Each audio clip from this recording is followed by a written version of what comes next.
Thank you for making Locked On Yankees your first listen every day. We're free and available on all platforms. On today's show, we recap last night's 4-0 win over the Blue Jays. We preview tonight's matchup between Jose Barrios and Garrett Cole. And Robinson Cano has some advice for Aaron Judge. All that next on Locked On Yankees.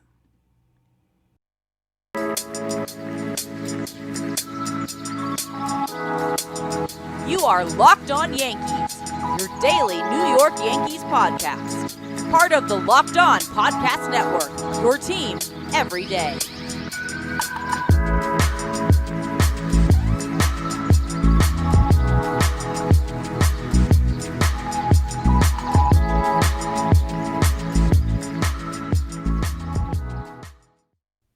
Greetings, Yankee fans. This is Stacey Gotsoulias.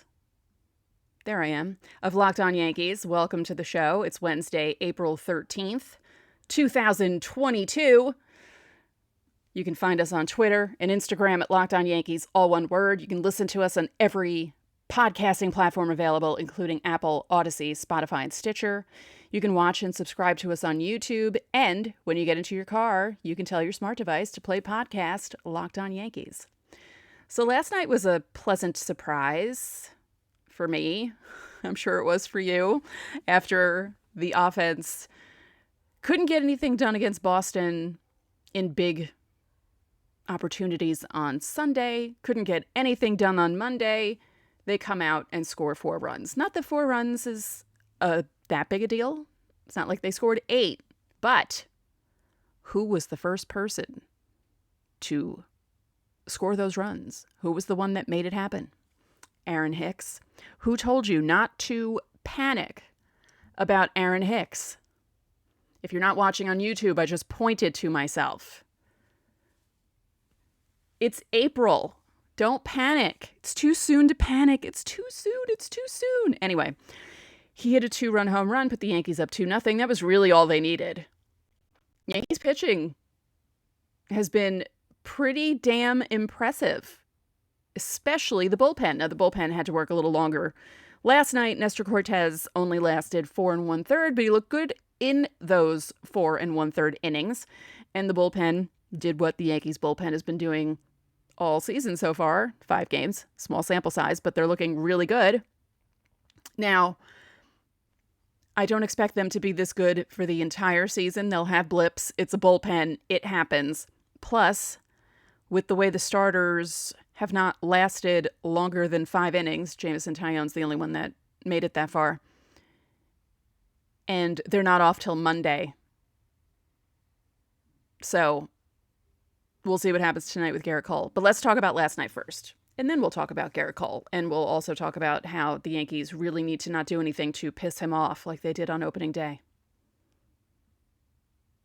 I'm just kidding. Although, actually, I'm not. Seriously, don't piss him off. Don't have someone throw out the ceremonial first pitch and take too long to do it. Don't do anything tonight, please. Just make Garrett Cole happy. Okay? Thank you.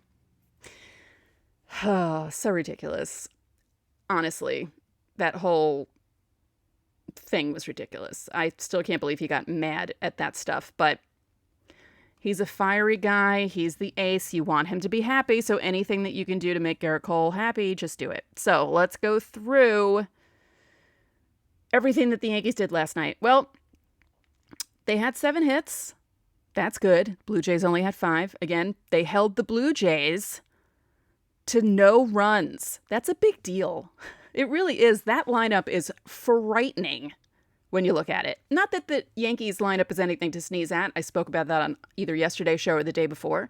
You know, the Yankees lineup is pretty good too, but that Blue Jays lineup is truly frightening. And the fact that a combo of Nestor Cortes, Clay Holmes, Miguel Castro, Jonathan Loaisiga, and Aroldis Chapman held them to 2 hits in 4 2/3 innings of work is pretty cool. Plus, no Yankee pitcher issued a walk last night. None. 0. That's amazing. And they struck out 10. Cortes had 5, Holmes had 2, Loaisiga had 1, Chapman had 2. Pretty good.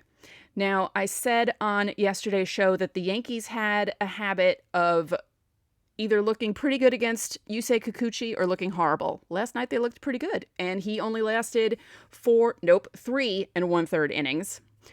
Gave up 3 runs on 5 hits. 2 of them were earned. He walked 2, struck out 2, gave up that home run to Hicks, and he threw 84 pitches in those 3 1/3 innings of work. Cortes threw 72 in his 4 1/3. Now, as for the other hitters, well, let's go through everything here. Donaldson didn't have a hit. Stanton didn't have a hit. Higashioka, Kiner, Falefa. Not surprising about Higashioka and Kiner Falefa because they're kind of the black hole of the lineup and they're at the bottom. But it's also not good if the leadoff hitter doesn't get any hits, but he walked twice. So we'll give Josh Donaldson a pass because he also scored. He scored on Stanton's sac fly. Right. Okay. Sorry, my brain is not working today. I don't know why. Okay, so Judge had a hit, Rizzo had a hit, LeMahieu had 2, Torres had 2, Hicks had the 1, the home run, but he also walked, and he only left 1 on base, so he's getting even better than Monday night and way better than Sunday night when he left 6 on base. And let's see, as for the Blue Jays, it's not like they, George Springer had 2 hits, Bichette had 1, Teoscar Hernandez had 1, although, is it Gurriel Jr.? There's someone who does really badly against Cortes. He just has not done well against Cortes historically. Not that it's that big a sample size because it's not like Cortes has been in the league for that long, but it's kind of funny that, and this is how it works in baseball. You always have a pitcher that you don't expect to hold certain hitters' hit lists or someone who strikes them out often, especially with the way Cortes throws, because, he's not exactly overpowering and he has a lot to prove this season. He wants to prove that 2021 was not a fluke. And so far, so good. Again, the combo of him and the rest of the bullpen held the Blue Jays to 5 hits and no runs, did not walk any of them. That's impressive. I think that's actually the most impressive thing about last night. Anytime you can get a whole entire pitching staff in 9 innings to not walk anyone, especially a lineup like the Blue Jays, where if you do walk someone and get people on base, they can string together runs. That's pretty good. Any other things that stand out from last night? The Blue Jays were 0 for 6 with runners in scoring position. Yankees were 1 for 9, which isn't great, but they scored 4 runs, so it's okay. We'll forgive them for that. If they didn't score the 4 runs and they were 1 for 9 and runners in scoring position, people would be very angry today and they'd be on a 3-game losing streak, but they're not. So far, they split the first 2 games. And then tonight, we have Garrett Cole and Jose Barrios, which we will preview in a moment. But first, it is time for me to tell you all about betonline.net, which is your number one source for all your betting stats and sports info. As I told you the other day, there's a betting line on which MLB manager will be fired first, and Aaron Boone is right at the top. Find all the latest sports developments, league reviews, and news, including this year's basketball playoffs, which are starting this week, and the start of Major League Baseball season. BetOnline is your continued source for all your sports wagering information, from live betting to playoffs, esports, and more. So head to the website today or use your mobile device to learn more about the trends in action. And you can bet on anything. I think you can still bet on who's going to win the World Series, who's going to make the ALCS, who's going to win the divisions, who's going to be the wild card. There's a ton of things you can do. So BetOnline, where the game starts. Go there and check all that out. And something else to check out. You should listen to Locked On MLB Prospects when you're done with this show. Host Lindsey Crosby is a prospect encyclopedia. He's going deep on the MLB stars of tomorrow, including some names we may see on the field in the future. And it's free and available wherever you get podcasts. So thanks again for making Locked On Yankees your first listen every day. We appreciate you, all of you, whether you watch us on YouTube or listen to us on all the podcasting platforms available. Speaking of YouTube, there was an issue yesterday where if you were logged into one account, you couldn't switch to another account. And that's why yesterday's video went up so late, because YouTube was really having an issue all day. So hopefully they won't have that issue today. This will be up and you'll be able to watch it as soon as it goes up, or as soon as it's recorded. Unlike yesterday, it went up about 3 hours after I finished recording it. So, things happen. The internet happens. Like I said, everyone on YouTube was affected, especially if you have multiple accounts, which most of us do. We don't just have our show accounts. We have personal accounts. I've been on YouTube almost since it started. That's a long time ago. Anyway, back to the Yankees and Gerrit Cole and Jose Barrios, which is tonight's game. I'm kind of surprised that, and I said this when I was previewing the series on Monday, that all the games are 7:05. I would have expected at least one day game thrown in there or something. I don't know. Just seems kind of strange. So Jose Barrios didn't have a good outing his first game at all. He lasted 1/3 of an inning, gave up 4 runs on 3 hits, walked 2. So his ERA is 108, as in 108.00. Obviously, it's not going to stay that high. He will lower it. Gerrit Cole's ERA is 6.75 because of his first outing. And I briefly spoke about it as everything started, but he threw 4 innings against the Red Sox, gave up those 3 early runs, 4 hits, 1 walk, 3 strikeouts. And it was all because he was pissy that things were not starting as fast as he would have liked them to start on opening day. Again, Yankees, don't do anything tonight to piss off Gerrit Cole, okay? Make everything good for him. Make everything timely for him. Don't make him waste any seconds of his night getting pissy that you're doing something that he doesn't like, okay? Just keep the ace happy.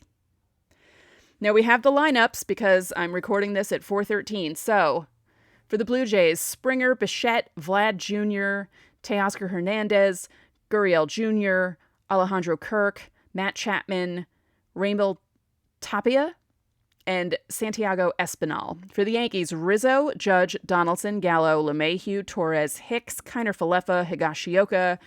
Today is Stanton's day off. Donaldson is DHing. LeMahieu is playing third. Now let's look at the matchup between these teams and how people do against each pitcher. And I still think it's really funny they still have Randall Grichuk here. I thought they had fixed that yesterday, but I was looking at the lineup, not the matchups. And now that I'm looking at the matchups, Randall Grichuk is still here. How did he do against Gerrit Cole? Oh, right. He wasn't good against Gerrit Cole. Gerrit Cole was the one Yankee pitcher that he didn't hit a home run against. It seemed like he hit a home run against everyone else. Bo Bichette in 21 at-bats against Gerrit Cole is only batting 190, but he does have a home run with a run batted in. Kevin Biggio in 15 at-bats is only batting 200, but 2 home runs, 4 runs batted in. Teoscar Hernandez has a home run against Cole. Alejandro Kirk has a home run against Cole. And then Barrios, Joey Gallo has 1 home run against him, but he's batting .083 in 12 at-bats. He's faced him the most. And that's it for Yankees who are still there. Gary Sanchez has a home run against Barrios, but that won't do the Yankees any good because Gary Sanchez is now on the Twins. He actually broke up a perfect game today. The Dodgers were pitching a combined perfect game because Kershaw had left the game and then Gary Sanchez hit a single to break it up. So former Yankees doing things all over the place. Exciting. And I'm trying to think of or see who else. I feel like I thought Teoscar Hernandez was the one that did better against Cole. Well, okay, 286 in 14 at-bats with that home run. But why does it feel like Teoscar Hernandez had like 3 home runs against Cole? Was that in 2020? I feel like he had home runs against him. Why am I misremembering this? Or am I'm not confusing him with anyone. That just seems so weird. Why did I think that he was the one that hit Cole a lot? That's really odd. I don't know what's going on there. The game is on Yes. It's on MLB Network, but only out of market. And I don't know how that works for everyone because I know that there are some restrictions in certain places, but it's not one of those Amazon Prime games, and it's not an Apple Plus game, although the Yankees do have an Apple Plus game coming up soon. I think is it Friday against the Tigers? Let me double check that. No, is it next week it's against they're playing the Tigers some point soon, right? And wait a minute, is it? Let me just double check. Because I know they're going to be on Apple Plus or Amazon. It's something soon, but the Apple Plus thing is interesting. Did anyone else watch? I watched the Mets Nationals game. When was that? Friday night? I watched some of it. Or was it Thursday night? Wait, which night was it? Wait, it couldn't have been. Oh, yes, it could have been Friday because the Yankees game was the day game. That's right. Okay, I was watching it Friday night. I found it interesting. Some people had issues with it. They thought that the commentators were talking too much and yapping too much. They didn't like the betting stats that were at the bottom of the screen. I don't know how to feel about that either. I find it kind of strange, and I know that they're not that related, but it is kind of related. I just find it so funny that Pete Rose is out of baseball. He's out of the Hall of Fame. He's a pariah because of his betting. And yes, he bet on baseball while he was managing and playing. That wasn't good of him to do. But now baseball is so entrenched in all this betting stuff. And it's just amusing to me now that they have that stuff on actual broadcasts. And I wonder how Pete Rose feels about that, How would you feel about that? I don't know. How do you feel about that? Actually, let me know below what you think of the whole baseball and betting thing and their relationships with all these different sports books that are out there and the stats that you now can see on actual broadcasts. And I know not everyone has Apple TV or Apple Plus or whatever they're watching it on, but it's such a change, even in the last 2 to 3 years, how we consume baseball and seeing betting information on screen just seems really strange to me. So let me know if you feel the same way. So that was my stomach. I apologize. I don't know what is happening right now.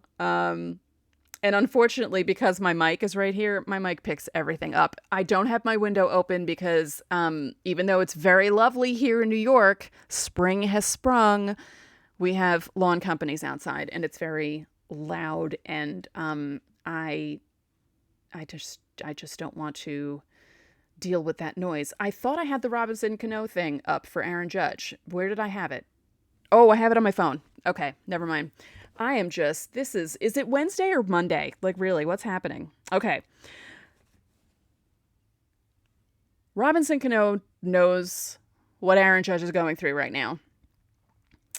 He actually knows exactly what Aaron Judge is going through. Because in 2013, Cano signed that 10-year deal with the Mariners. That new deal began in his age 31 season. Hello? Did we not talk about this?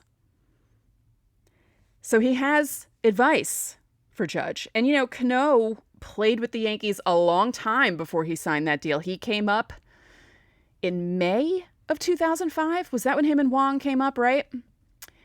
That's so long ago. 22-year-old Robinson Cano coming up to the Yankees and he was just so young when he came up. And he's turning 40 in October. That's just crazy to me. So this is his advice for Aaron Judge. This is the only chance he has to get his max. He has been great for the city. He deserves to get what he wants. At the end of the day, all these years, he's given a discount to the team. He wants to stay there. He just has to focus and play and hopefully have a great season this year. And it's true. Yes, he's had seasons where he's injured, but he's had seasons where he's not injured. I mean, they had a bargain the year that he should have won the MVP, and he should have won the MVP. Don't get me started on how many stats he was better than Altuve at, and the writers just ignored them. I'll calm down now. I can't keep getting angry about things from 5 years ago, but I can't help it. Judge should have won. He should have won. I will die on that hill. It wasn't as egregious as Rafael Palmeiro winning the Gold Glove over Tino Martinez in 1999 when he only played 28 games at first base. Look it up. It's 23 years later and I'm still annoyed because it was the most ridiculous thing ever. He played 28 games at first base and they gave him a Gold Glove. Yeah.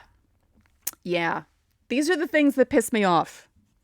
Let me know down below if you're watching this on YouTube, things like that piss you off. I'm still pissed about 2006 also. Justin Morneau wasn't even the MVP of his own team. Unbelievable. Anyway, and Joe Cowley, is that his name? The writer from Chicago that gave Jeter like a 6th place vote and screwed with him during the MVP voting. I'll never forgive that. It's been 16 years and I'm still annoyed. Yeah. So good advice from Cano. He knows what he's talking about. It's almost the same exact thing. Oh, I mean, really, down to the years. And, it's just different because Judge wasn't quite as young as Cano was when he came up, but everything else is the same. But as I've said, 2013 is a different time than 2022. I don't see anyone, not the Yankees, not any of the other teams, giving Aaron Judge 10 years. Not at his age. I think we're moving beyond that. As I keep saying, if he was a couple of years younger, yes. Not now. Not going into his age 31 season. Maybe 8. I could see 7, definitely. But definitely not 10. I'm almost willing to bet my hair on it, but I won't because knowing my luck, some team will come along and offer Aaron Judge 10 years and I'll have to chop my hair off. So no, I'm not going to do that. No. I forgot how much Cano's contract was. 10 years, $240 million. Wow. And now he's with the Mets. And he's about to turn 40. And he's coming back from a steroid suspension. Unbelievable. If you had told me 17 years ago, next month, when Robinson Cano first came up, all this stuff that had happened, I wouldn't believe you. I wouldn't believe you. While we're here and while we have time and we're talking about Robinson Cano, I am going to look up Robinson Cano because I want to see how he did in that first game because I can't quite remember. I remember watching. Yeah, May 3rd, 2005. Oh my God. Against the Tampa Bay Devil Rays. I remember that. Yeah, the Yankees lost 11-4. Yikes. He batted 9th. He went 0 for 3 with a strikeout. The Yankees lost 11-4. Who on earth? Kevin Brown was pitching. And the Tampa Bay Devil Rays, okay? The Tampa Bay Devil Rays, who the Yankees had scored 13 runs against in a game a couple of weeks before this one. 13 runs in one inning. He gave up 6 runs? Or were there 6 total runs in the first inning and it wasn't just him? Oh, hold on. Kevin Brown lasted 5 innings.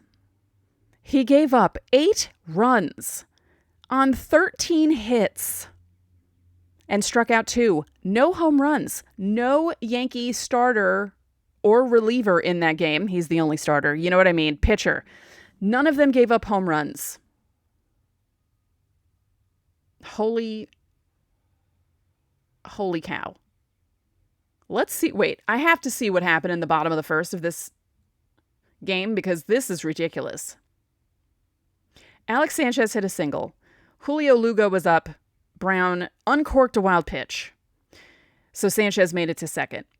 Then Lugo hit a single. Sanchez scored. Carl Crawford hit a ground rule double. Lugo made it to third. Aubrey Huff grounded out to second. Lugo scored. Crawford made it to third. Josh Phelps hit a single to center. Crawford scores. Damon Hollins hits a double. Phelps to third. Nick Green hits a single. Phelps scores. Hollins scores. Toby Hall. What? These names. Holy cow. Single to center. Green to second. Alex Gonzalez, single to left. Green scores. Hall to second. And then he finally gets the last 2 outs of the inning. Alex Sanchez, who started everything, hits a fly ball to left, and Julio Lugo hits a ground out to short. And there's a force out at second. 6 runs on 8 hits with 2 left on base. Good God, Kevin Brown. Tino Martinez had a home run against Doug Wachter. Wachter had, what was his name? Wachter, right? Was he a weird guy? I'm trying to remember him. I can picture him, I think. So they made it 6-1, and then Kevin Brown in the bottom of the 4th. He gave up 3 singles to load the bases. Sanchez, Lugo, Crawford. Then Aubrey Huff grounded out to first. Sanchez scored. Josh Phelps hit a sac fly that scored Lugo.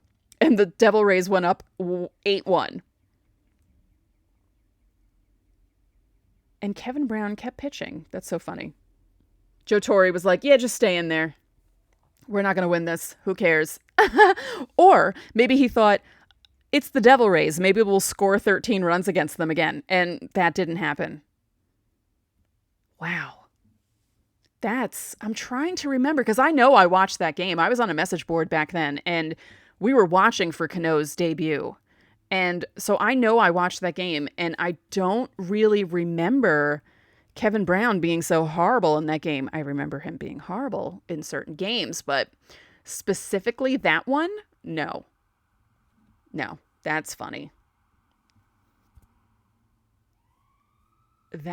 Wow. But yeah, the Yankees scored 13 runs against the Devil Rays in 1 inning in 2 different games in 2005. I wonder if a team's ever done that again, because that is bonkers. I believe 1 game was in April, 1 game was in June. I have to double check on that, but that was that was crazy. But when you think of the Yankees lineup at that point, doing that against, I mean, they had Jeter, Sheffield, Matsui, A-Rod. Not that Giambi was doing much in the beginning of 05, because that was when he was coming back from all the steroid stuff and the tumor and the parasite. What else did he have? He had so many things happening in 04. Tino Martinez was back. As I said, he hit a home run in this game. He's actually 2 for 3 in this game. So it's not shocking that the Yankees could score that much on the Devil Rays. Again, because they were the Devil Rays and they were bad. Maybe they should go back to being the Devil Rays. They should do a nostalgia thing, call themselves the Devil Rays, and then maybe they won't be good again. I'm kidding. I'm just kidding. I keep saying how fun it is when the entire AL East is good, but I am kind of annoyed that the Rays keep staying good, and, they don't spend any money to stay good.